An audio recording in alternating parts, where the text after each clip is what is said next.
Telangana RTC సంస్థ vice chairman and managing డైరెక్టర్కు regional manager Karimnagar గారి ద్వారా తెలంగాణ రిటైర్డ్ ఎంప్లాయీస్ అసోసియేషన్ ఆధ్వర్యంలో వినతి పత్రం అందజేశారు. ఈ సందర్భంగా ఆ యూనియన్ రీజియన్ అధ్యక్షులు చంద్రయ్య మాట్లాడుతూ విశ్రాంత ఉద్యోగుల సమస్యలను పరిష్కరించాలని కోరారు. అందులో భాగంగానే చెలో ఆర్ఎం కార్యక్రమం చేపట్టామన్నారు. 2017 పే స్కేల్ బకాయిలు వెంటనే అర్హులైన వారందరికీ చెల్లించాలన్నారు. విశ్రాంతి ఉద్యోగుల ఎస్ఆర్బిఎస్ లైఫ్ సర్టిఫికేట్ను ఆన్లైన్ చేయాలన్నారు. విశ్రాంతి ఉద్యోగి భాగస్వామికి సూపర్ లగ్జరీ బస్సు ఉచిత ప్రయాణ సౌకర్యం కల్పించాలన్నారు. విశ్రాంతి ఉద్యోగులకు మెడికల్ మెంబర్షిప్ కాని వారికి మరొకసారి అవకాశం కల్పించి వైద్య సౌకర్యంకు కల్పించాలని, 2021 పే స్కేల్ వెంటనే చేపట్టే జీతం సవరణలు చేయాలని, బకాయిలు వెంటనే చెల్లించాలని డిమాండ్ చేశారు. ఈ కార్యక్రమంలో పలువురు పాల్గొన్నారు.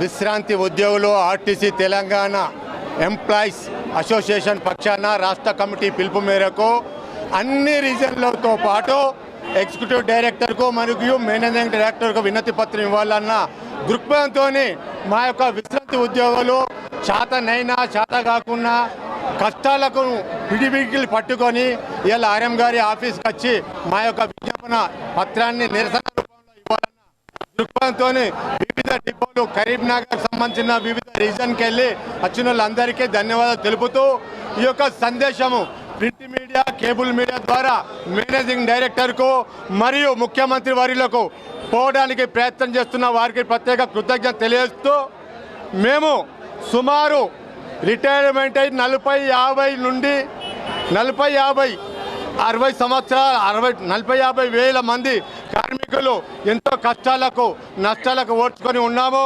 మాకు రావాల్సిన 17 పే స్కేలుకు సంబంధించిన బకాయిలు ఇంతవరకు రిటైర్డ్ కార్మికులకు రాలేదు. ఆర్టీసీ లోపల దాదాపు 38 సంవత్సరాలు పనిచేసి రిటైర్డ్ అయినాం. ఒక్కొక్కరు 40 సంవత్సరాలు 35 సంవత్సరాలు చేసి రిటైర్డ్ అయిన వాళ్ళు ఉన్నారు. మరి 2017లో మరి ప్రభుత్వం పిఆర్సీ చేసింది. దాని బకాయిలు ఇంతవరకు 26కి వచ్చింది. ఇంతవరకు రావాల్సిన బకాయిలు ఇవ్వలేదు.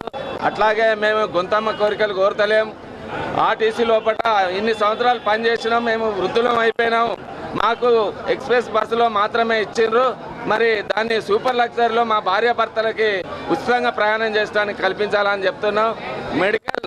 మెడికల్లో అందరికీ అవకాశం కల్పించాలి. కొందరు డబ్బులు కట్టలేదు. 5 లక్షల స్కీమ్ ఉన్నది. ఆ స్కీమ్ లోపల మెడికల్ కొందరు కట్టని వాళ్ళు ఉన్నారు. వాళ్ళకు కూడా అవకాశం ఇవ్వాలి.